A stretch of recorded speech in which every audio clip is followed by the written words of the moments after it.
a palavra a presidente da mesa. Boa tarde a todos. Eu gostaria inicialmente de transmitir a saudação da nossa vice-presidente, a desembargadora Nair Ramos, que não pôde estar presente, e transmitir também os votos de sucesso no evento. Ela não pôde estar aqui por motivo de viagem, portanto, é uma honra substituí-la. Ao iniciar os trabalhos da tarde, os trabalhos oficiais da tarde, eu gostaria de cumprimentar novamente a todos os presentes, na pessoa da nossa presidente, doutora desembargadora Marlene, e dizer da satisfação da Escola Judicial de iniciar o ano letivo, como aqui destacou o desembargador e diretor da escola, Cássio Colombo, dizendo da importância da priorização dos trabalhos acadêmicos da Escola Judicial a partir da grande reflexão que se apresenta, sem dúvida nenhuma, neste ano de 2018. Nós recebemos, no ano de 2017, uma expressiva mudança na legislação, direito material e processual do trabalho, e este primeiro momento, ele apresenta, sem dúvida, aqui destacado, uma perplexidade, uma complexidade e, ao mesmo tempo, uma necessidade de profunda reflexão, de ponderação, de avaliação e de voltar até mesmo às premissas básicas, alguns conceitos básicos da própria estrutura do direito material e processual do trabalho, para que esses institutos, interpretados de uma forma ponderada, possam entregar à sociedade um direito justo, um direito que contemple segurança, que contemple justiça e que contemple para nós, prestadores dos serviços jurisdicionais, vamos falar aqui juízes, servidores e advogados em conjunto, aquilo que a sociedade espera de nós. Um direito adequado para a construção de um país que comporte solidez naquilo que tem de maior valor, que é, nesse aspecto, a mão de obra assalariada, o trabalho, a prestação de serviços em geral, mas, enfim, o mundo do trabalho na importância que ele traduz. E para iniciar a conferência de abertura, nós temos aqui o tema Direitos da Personalidade pós-reforma. Ilustres convidados nos brindam com as suas luzes e aqui compartilharão conosco o seu conhecimento. Inicialmente, eu gostaria de apresentar o conferencista Paulo Sérgio João. É uma honra muito grande, doutor Paulo Sérgio, tê-lo em nossa casa. O senhor é uma referência na PUC São Paulo, eu estudo lá há alguns anos, e realmente o seu nome, ele caminha junto com o direito do trabalho, né? Então, para nós, realmente é uma enorme honra recebê-lo aqui conosco. O currículo do doutor Paulo Sérgio foi resumido, obviamente, com a autorização dele. E os destaques que fazemos a ele, o doutor Paulo Sérgio João, ele é bacharel em Direito pela Faculdade de Direito da PUC São Paulo, especialista em Seguridade Social na Espanha, pós-graduado pela Universidade Católica de Louvain, na Bélgica, mestre em Direito do Trabalho pela USP, doutor em Direito do Trabalho pela PUC São Paulo, professor de Direito do Trabalho da Faculdade de Direito da PUC São Paulo e da FGV São Paulo, coordenador do curso de especialização em Direito do Trabalho da PUC São Paulo, membro do Instituto Brasileiro de Direito Social Cesarino Júnior, da Associação dos Advogados Trabalhistas São Paulo, da Organização Ibero-Americana de Direito do Trabalho e autor de diversos livros e artigos. Como debatedor nesta mesa, é de igual forma uma grande honra apresentar o querido amigo, professor, doutor José Afonso D'Alegrave Neto. Para todos nós aqui do Paraná, da capital, Curitiba, é até dispensável a apresentação de um currículo que conhecemos tão bem na prática, na rotina trabalhista e na academia. De toda forma, cumprindo o mistério aqui nos atribuído, doutor D'Alegrave, O seu currículo: bacharel em Direito pela Faculdade de Direito de Curitiba, mestre e doutor em Relações Sociais pela Universidade Federal do Paraná, professor da Faculdade de Direito de Curitiba e da Escola da Magistratura do Trabalho, professor convidado da PUC-Paraná, Unibrasil e Universidade Clássica de Lisboa, membro da Academia Brasileira de Direito ao Trabalho, da Associação de Advogados Trabalhistas Paraná, do Instituto dos Advogados Brasileiros e da Associação Luso-Brasileira de Juristas do Trabalho. De igual forma, autor de diversos livros e artigos. Para organizar os trabalhos em sequência, nós vamos iniciar, então, com a conferência do Dr. Paulo Sérgio João sobre direitos da personalidade na pós-reforma, em torno de 20 a 30 minutos. Após, passaremos ao debatedor, Dr. Dalegrave, e propiciaremos a plateia que apresente as perguntas para que possam, aqui, na medida do possível, ser esclarecidas. Então, com a palavra, Dr. Paulo Sérgio João.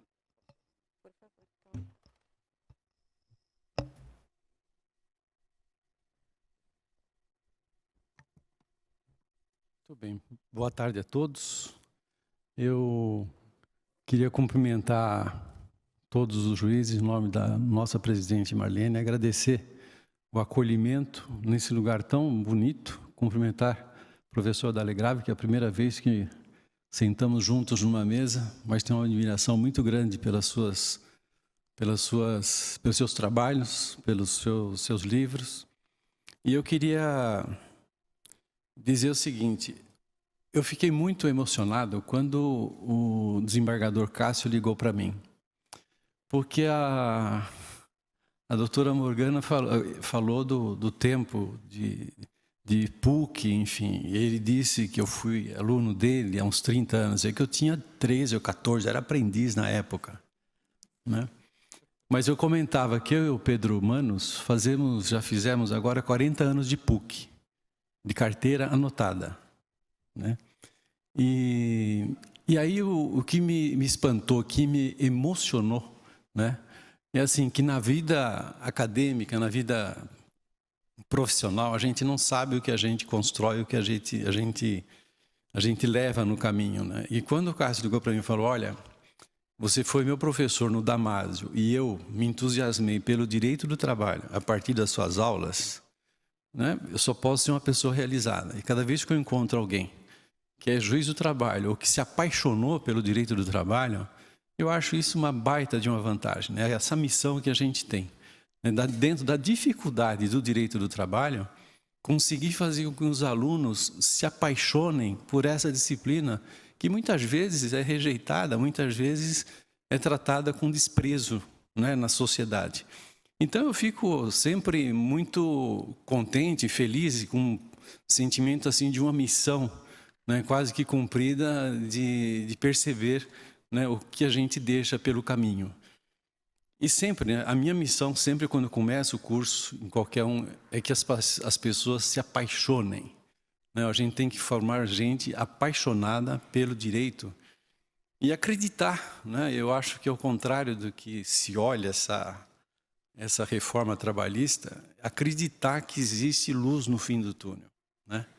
Que o momento de felicidade existe, né? Que eu, especialmente em relação à reforma trabalhista, eu sou otimista, e toda vez que a gente não consegue rejeitar toda a reforma, né? A gente sempre salva alguma coisa, e quando se faz uma pesquisa no ambiente, às vezes, de poucas pessoas, sempre há um meio termo. É bom em algumas coisas, é ruim em outras.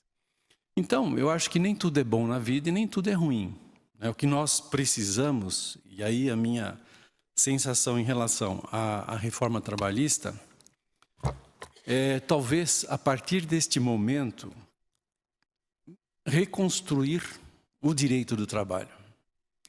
Dizer, rever, né, o direito do trabalho.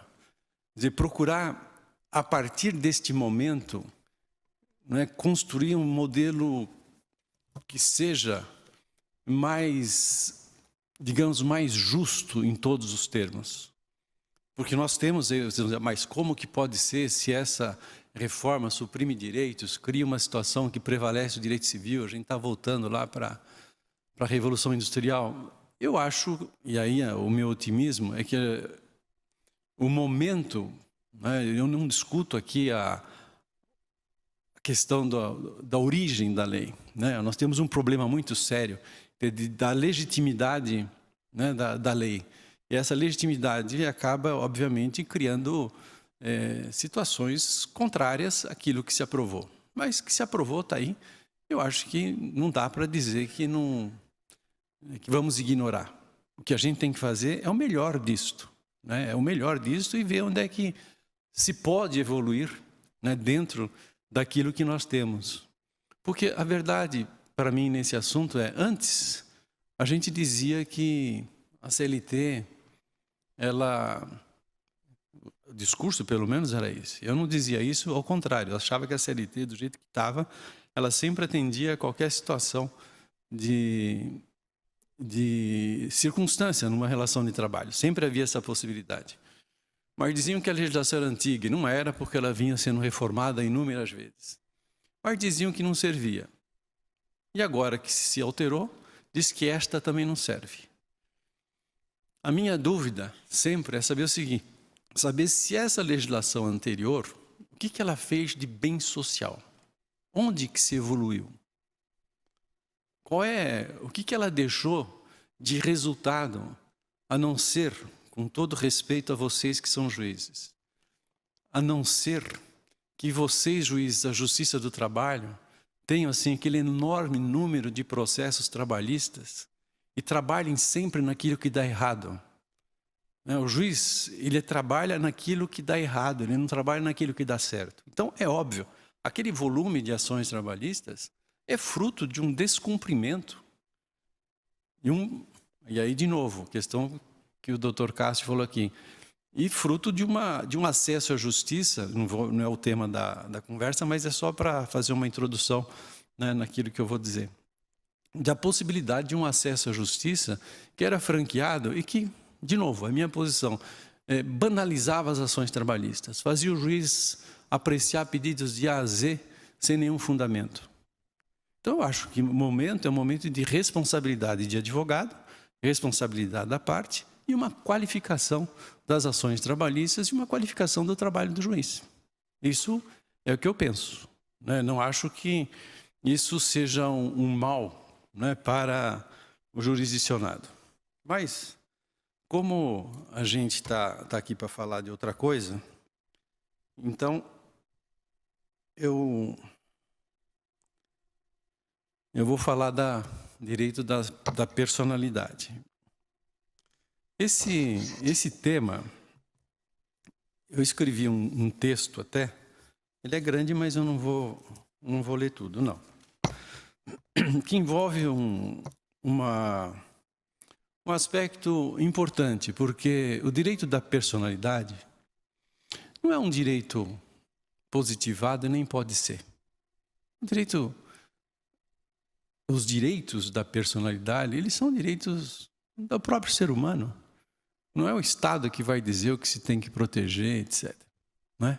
Ao contrário dos positivistas, aí eu sou um pouco mais justnaturalista, né? Quer dizer, é da essência do ser humano ter o respeito à sua dignidade.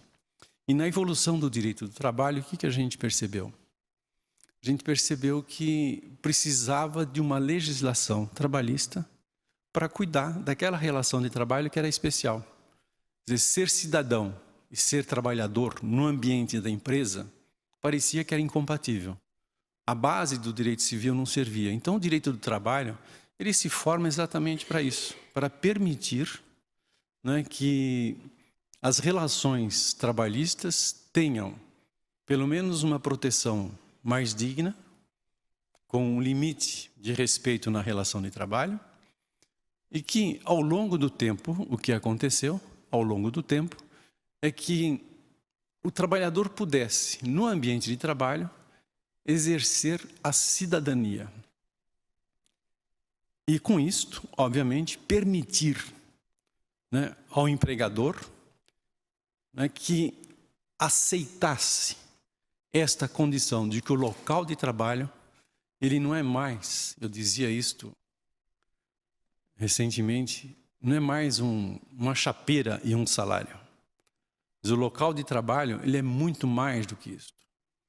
O local de trabalho, as relações trabalhistas, elas são mais universais. Recentemente eu escrevi um artigo sobre uma decisão do Tribunal de São Paulo que me chamou a atenção, e isso é revolucionário na justiça do trabalho. Eu acho que isto é evoluir nas relações trabalhistas, nas relações sociais. Era uma situação simples de uma empregada que tinha um filho autista e ela pediu para trabalhar uma jornada, meia jornada, sem redução da remuneração, porque ela tinha que cuidar do filho. Obviamente, o empregador não quis saber, ela ajuizou a ação, e a juíza de primeira instância determinou que ela ficasse em casa, ou seja, acolheu o pedido, e o tribunal igualmente. Então, isto é um exemplo, não é um ativismo judicial, eu acho que é buscar uma solução com fundamento na Constituição, com fundamento no direito, né, e de uma proteção que vai além do trabalhador. Quando eu disse que o trabalhador não é mais um marcador de cartão e recebedor de salário, é porque o empregador, quando contrata o empregado, ele tem assim um compromisso de atender esse empregado na sua universalidade. Porque qualquer problema que surge durante o contrato de trabalho, e o contrato de trabalho ele tem o germe da sua modificação. Modificação. E a modificação pode ser pelo empregador e pode ser pelo empregado. Isso é típico. O empregado pode casar, ou a empregada pode casar, pode ter filho, pode ter problemas, pode ter a mãe doente, pode ter o marido com algum problema.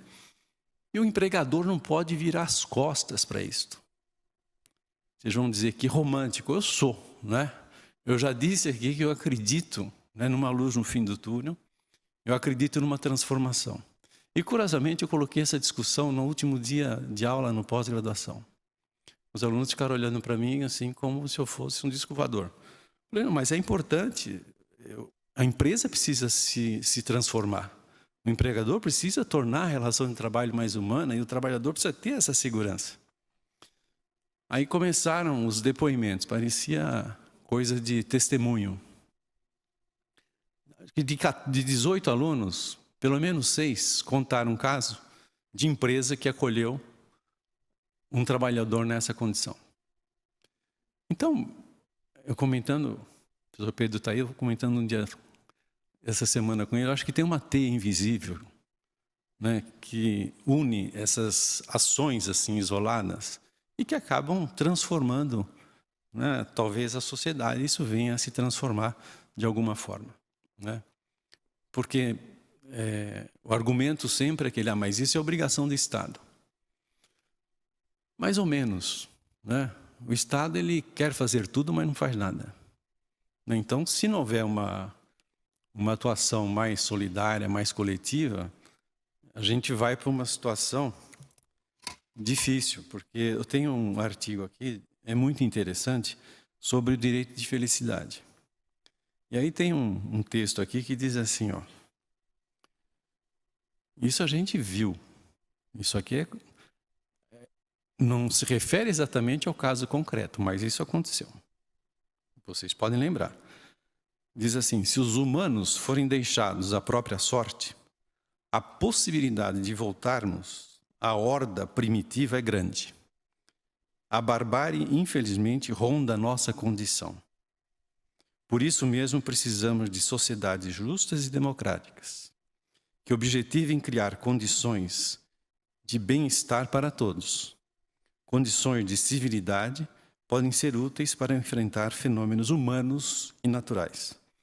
Então, essa situação a gente viveu, né, lá em Espírito Santo recentemente. Quer dizer, se vive numa situação de opressão, né?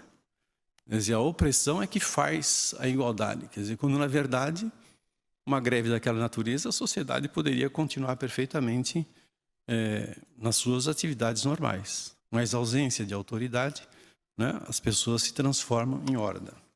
Mas vou voltar para o meu tema. Mas tudo isso, obviamente, tem a ver com o tema, que é um tema da garantia constitucional, né, dos direitos da personalidade e também com a reforma trabalhista. A reforma trabalhista inseriu 2 artigos que não existiam ainda na CLT. O artigo 255, vocês vão ter um pouco de paciência, porque eu me desordenei.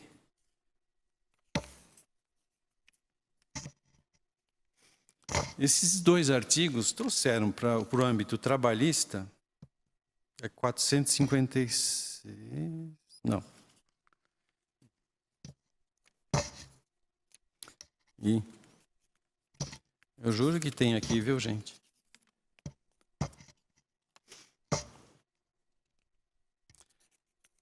Que é o artigo que traz, são 2 artigos que trazem para as relações de trabalho, aqui, 223, estava aqui na minha página.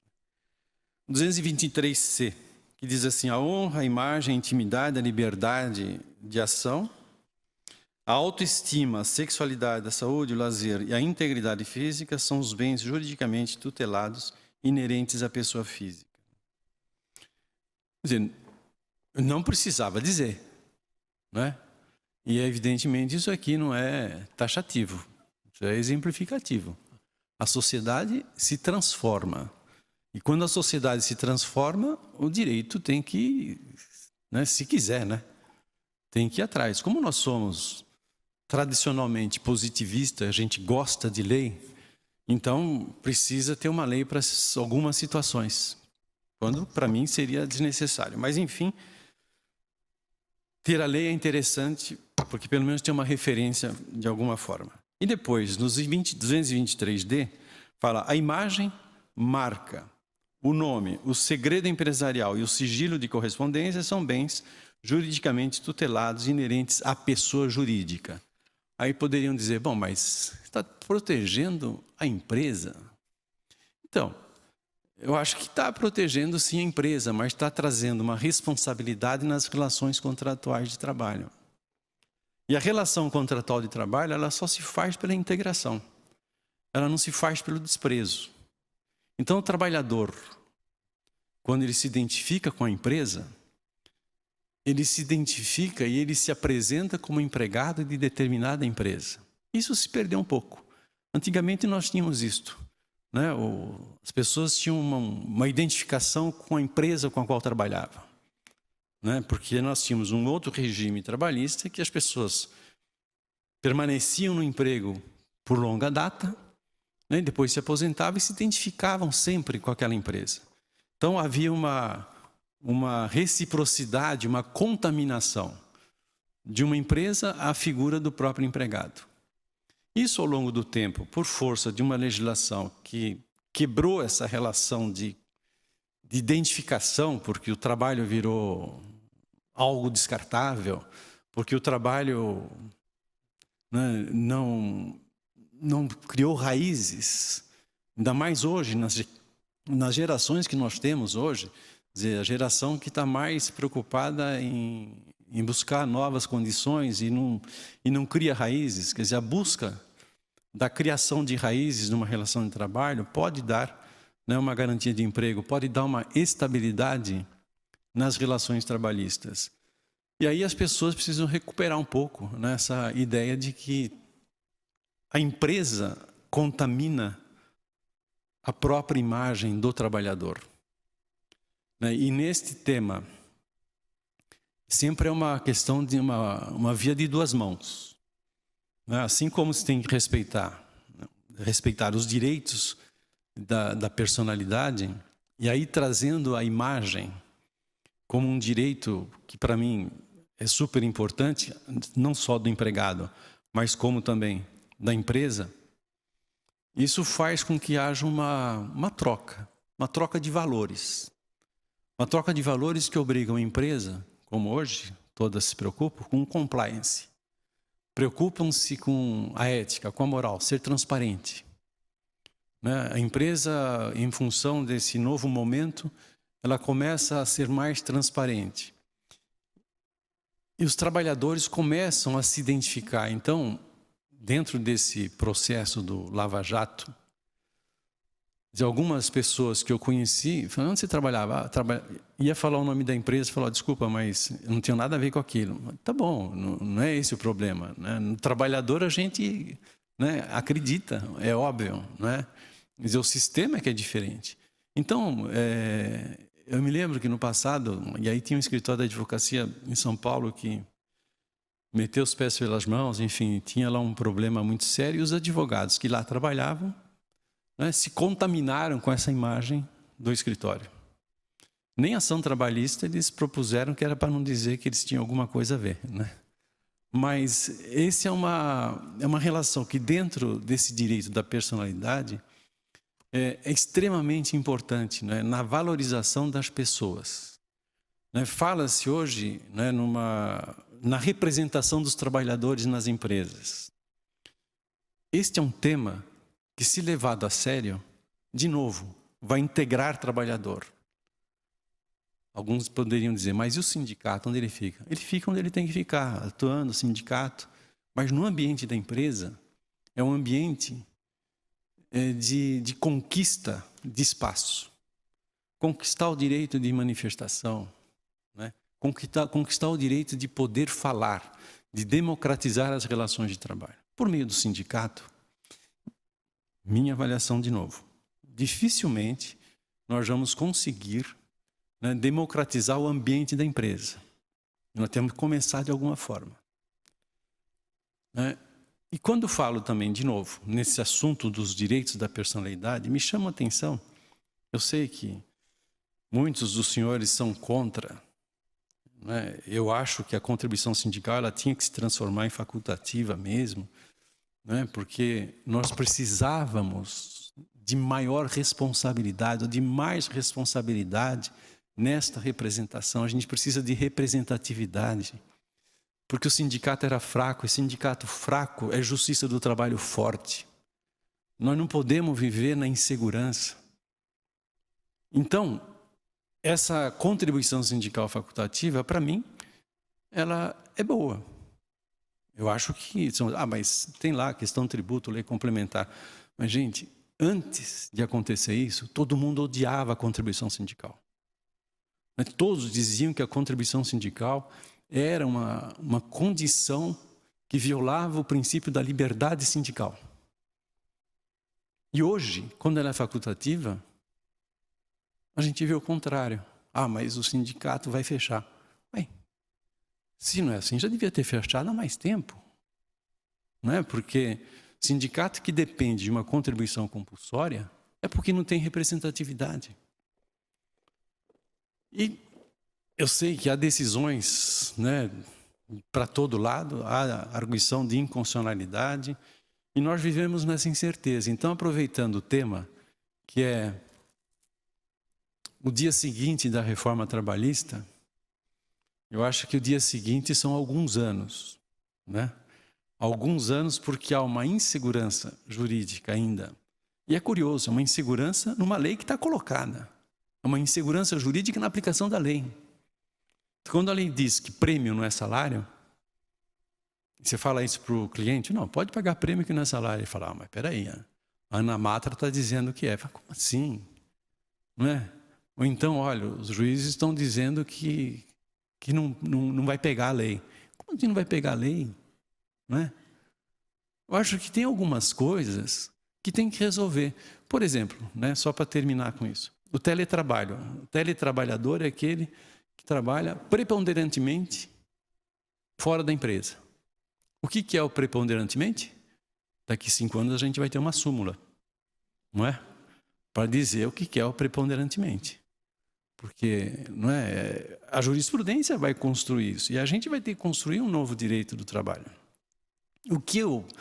A minha expectativa é que a gente construa um direito do trabalho a partir dessas novas regras. Vocês vão dizer, bom, mas excluiu muito o trabalhador, excluiu, mas eu acho que é o momento. Porque se o empregador acha que agora ele pode tudo, talvez seja o momento de, a partir daí, se ele está se achando, né, aproveitar esse momento e reconstruir. Criar momentos de conquistas dentro das relações de trabalho. E por isso que eu admito, né, não integralmente, como todos, obviamente, que essa reforma ela trouxe uma nova reflexão, uma maravilha para nós, o direito do trabalho. Nunca se discutiu tanto na sociedade a questão trabalhista. Eu acho que tem uma valorização enorme todo esse discurso, todos falando. E nós vivemos num momento democrático que permite que todos falem, que todos, né, se manifestem favoravelmente ou contra. E é isso que a gente não pode perder, né? Quer dizer, admitir a fala contrária e refletir sobre a fala contrária também, para saber se não seria mais interessante, né, reconstruir e rever. Ainda disso eu estava lendo um artigo do professor Romita, de 2001. Ele falou em 2001 e parece que ele está falando hoje. Parece que ele está falando hoje, né? Porque é tão atual e nós vivemos tanto tempo paralisados, né, que na minha avaliação, talvez seja esse momento mais importante que a gente está tendo no direito do trabalho, né? Eu acho que, pelo menos, a gente está tendo uma oportunidade de reconstruir, de rever, e a Justiça do Trabalho tem um papel extremamente importante nisso, né? Como esse caso do autista que eu falei, né? E obviamente, a Justiça do Trabalho pode equilibrar essa relação, né? Então, eu queria, antes de terminar, agradecer ao Célio, que eu esqueci de falar do Célio. Célio Neto, né, é um batalhador, né, conheci lá na PUC, assim, uma pessoa extremamente talentosa e que, assim, dedicada ao extremo aos estudos, uma pessoa inquieta, né? E também aqui queria agora homenagear meu amigo Pedro Paulo, que chegou. Obrigado. Então, vamos parar por aqui. Muito obrigado, gente.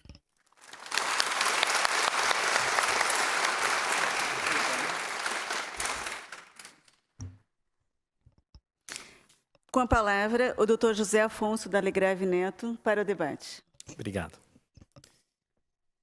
Queria agradecer o convite que me foi formulado e parabenizar o professor Paulo Sérgio João pela sua posição. Sempre quando fala em reforma é polêmica, né? Como diz na gíria, é bucha, porque o direito do trabalho ele é o mais ideológico de todos. Não existe direito isento de neutralidade ideológica. Não existe discurso neutro. Quando você se propõe um discurso neutro, você já está sendo ideológico.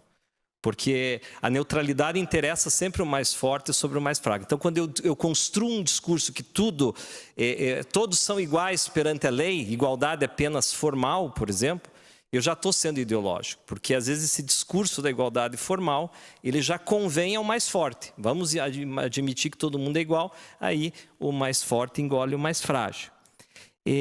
Agora, a reforma trabalhista, ela traz algumas controvérsias. Eu anotei alguns pontos aqui da fala do Dr. Paulo Sérgio João. Direito de personalidade, o contexto histórico. A questão do artigo 223C e D, que enumera quais danos pertencem à pessoa física e à pessoa jurídica. A ideia de compliance e a contribuição sindical facultativa. Antes disso, eu queria rapidamente fazer um contexto. Vejam, essa ideia de direito de personalidade, ela surgiu, na verdade nós tínhamos um Estado absolutista, o rei, Luís XV, Luís XVI, o Estado sou eu, e quando a Revolução Francesa, os burgueses vêm e tomam o poder, o que eles queriam? Eles queriam colocar limites para o rei. Aí vem a bandeira da França. A bandeira da França ela é muito emblemática. Ela é azul, branca e vermelha. Ou seja, o azul é que a sociedade deveria ser livre. O branco, a sociedade deveria ser igual. E o vermelho, a sociedade deveria ser fraterna. Exatamente, direitos humanos de primeira, segunda e terceira geração. Se você quer compreender direitos humanos, veja a bandeira da França, está lá os 3 direitos humanos.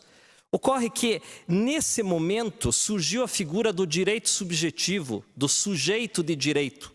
Nesse momento histórico, a época dos códigos né? O Código Civil francês está em vigor até hoje, Código Napoleônico de 1804. Nesse momento, o Código era mais importante do que a Constituição Federal, porque o Código era para quê? Para que o cidadão pudesse casar, celebrar negócios, contratos e pudesse deixar testamento. Então, nesse momento histórico, não tinha essa ideia de direitos de personalidade. Existia um viés muito patrimonialista do sujeito de direito que podia comprar, podia vender sem a interferência do Estado, sem mais a interferência do governo. Muito bem. Quando que surge a noção de direito de personalidade? Num segundo contexto de Estado social, de Estado do welfare state. Quando veio aqueles 30 gloriosos, depois da Segunda Guerra Mundial, nós tivemos um novo momento, um momento não mais liberal, mas um momento social. Aí que nasceu o direito do trabalho. O direito do trabalho é um ramo novo. Ao contrário do direito civil, do direito penal, o direito do trabalho nasceu no início do século XX. Nós estamos falando de um ramo jurídico muito novo. Nesse contexto de Estado social, teoria de Keynes, os 30 gloriosos, nesse contexto a Constituição Federal passa a ser mais importante do que o Código Civil. E nesse contexto surge a noção de direito de personalidade. Não mais um viés patrimonial, sujeito de direito é aquele que pode celebrar contratos, pode casar. Não, fala-se em dignidade da pessoa humana.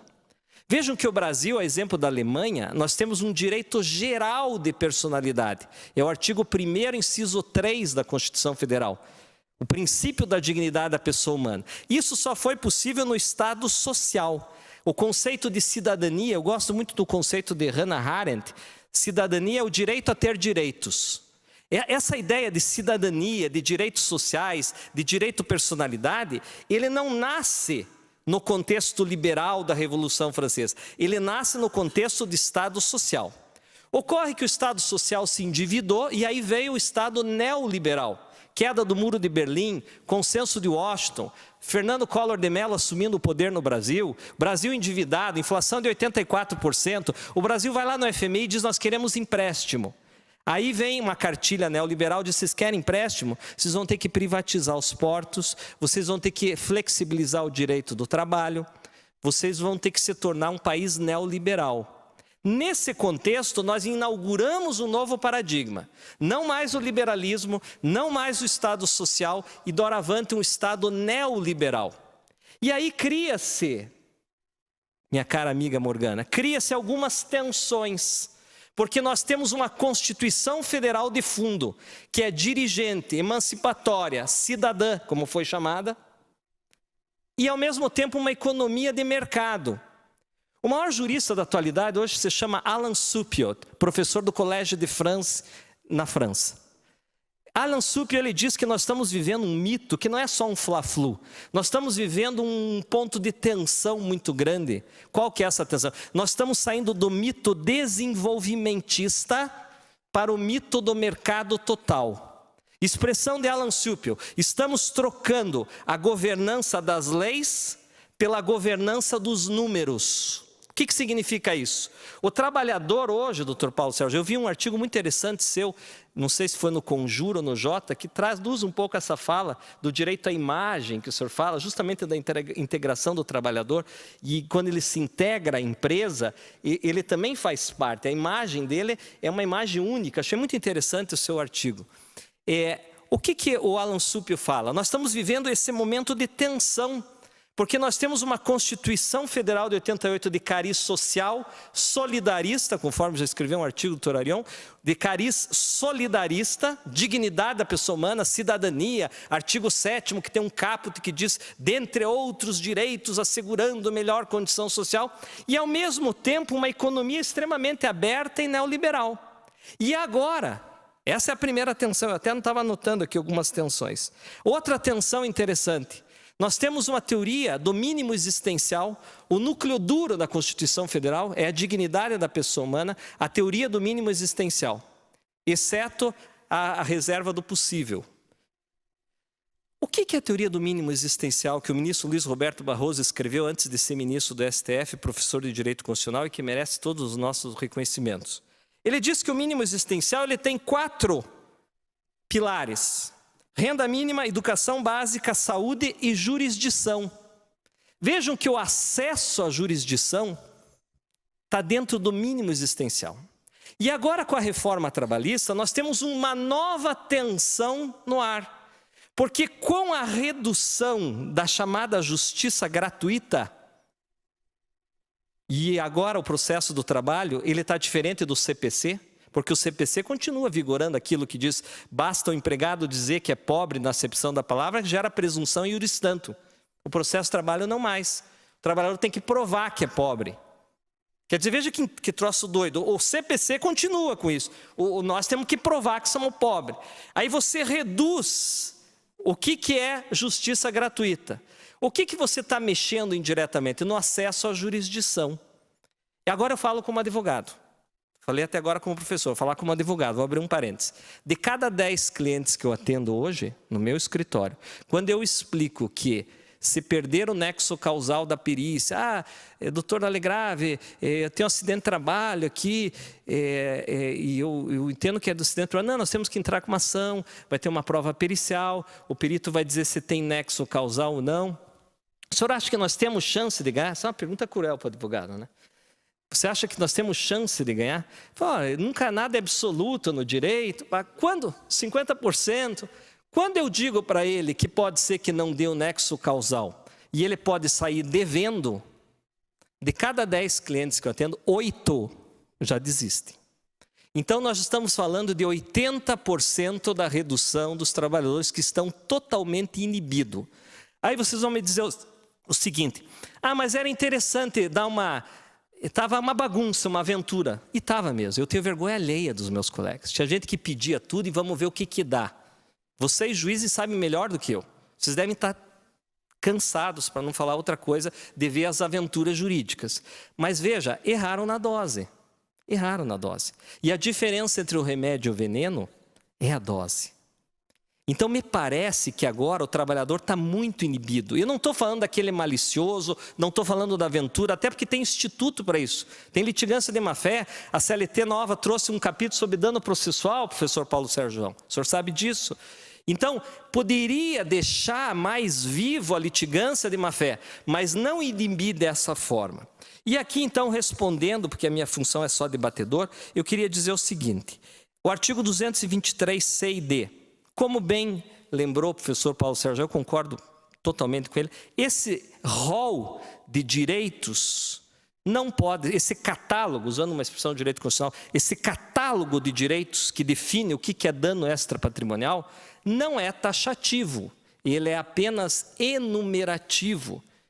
A propósito, eu indico a obra do Ingo Sarlet nesse sentido, que ele explica muito bem esse contexto. A segunda ideia, até que ponto quando o trabalhador comete um erro, ele vai manchar a imagem da empresa? Sim, eu não tenho dúvida, tem que ter mais responsabilidade. Eu acho que a responsabilidade não é só da empresa, é do empregado também. Mas hoje as coisas estão tão fluídas, tão líquidas, na expressão aí do Zygmunt Bauman, o mundo está tão líquido, está tudo tão descartável, até marido, esposa tão descartáveis, amigo, está um troço meio esquisito esse mundo, que eu lembro de Michel Serres. Michel Serres, ele diz que há uma diferença entre pertencimento e identidade. Identidade é eu, José Afonso da Alegrave Neto, descendente de italiano, filho de João, Marildo, isso é minha identidade. Pertencimento é outra coisa. Eu pertenço à torcida do Curitiba, eu pertenço à classe dos advogados trabalhistas, eu pertenço circunstancialmente a essa empresa ou a essa entidade. Então, Michel Serres, ele faz essa baliza. Outro, Michel Maffezoli também, quando eu falo das tribos urbanas, a necessidade que nós temos que ter de pertencer a tribos urbanas, grupos de Facebook, WhatsApp, nós temos uma necessidade. É um paradoxo hoje. Ao mesmo tempo, nós queremos ficar quieto com o nosso computadorzinho, é uma sociedade muito egoísta, muito atomizada, mas nós temos uma necessidade de pertencer a alguma galera, a alguma tribo urbana. E me parece que hoje, esse discurso, doutor Paulo Sérgio, que o senhor bem levantou nesse artigo, ele está se esvaziando um pouco, porque hoje você não tem mais pertencimento. O empregado é terceirizado, é fragmentado, ele é intermitente. O empregado hoje ele não veste mais a camisa da empresa. E não é nem culpa dele, porque as relações estão tão fluídas, estão tão efêmeras, estão tão sem comprometimento. Você veja, se chega alguém para você, doutora Morgana, no aeroporto e diz assim, eu posso falar com você um minutinho? Primeiro ela já fala minutinho, porque a pior coisa que tem é a gente parar para ouvir alguém. Daí, às vezes, eles falam algumas palavras mágicas. É sem compromisso, né? Essa palavra também é mágica, é sem compromisso. Então, nós estamos vivendo um mundo assim. É um minutinho sem compromisso. E o emprego é assim também. Olha, é um minutinho, um terceirizadinho, um intermitentezinho, um parcialzinho. E o mundo está assim. Então, me parece que essa discussão de dano moral nesse contexto pós-moderno, ele passa também por essa descrição da sociedade pós-moderna. E o último ponto que eu queria trazer é que o professor Paulo Sérgio João fala da contribuição sindical facultativa. É boa ou é ruim? Eu sou um crítico ao sindicato, mas eu acho que sem sindicato vai ficar pior ainda. E vai ficar pior até para o empregador. Porque o bom empregador, ele tem interesse na legislação trabalhista. Sim, porque se você é um empregador bem intencionado, a lei trabalhista, se você cumprir a lei trabalhista, ela se volta a favor de você. A lei trabalhista, ela é ruim para quem descumpre. Mas se eu tenho um modo de produção capitalista regulado, onde eu posso lucrar o que eu quiser, porque eu estou dentro da lei, o direito do trabalho me interessa também. E nessa perspectiva, eu queria encerrar aqui, a contribuição sindical facultativa. Ora, ou o legislador foi bipolar, ou ele é maldoso. Bipolar por quê? Porque tem hora que ele enaltece, meu caro amigo Manos, tem horas que ele enaltece a norma coletiva, a prevalência do negociado sobre o legislado. Então ele valoriza a norma coletiva. Mas ao mesmo tempo ele desvaloriza o sindicato quando ele praticamente sepulta qualquer fonte de renda. Não me parece que ele seja bipolar. Me parece que ele é maldoso mesmo. Muito obrigado.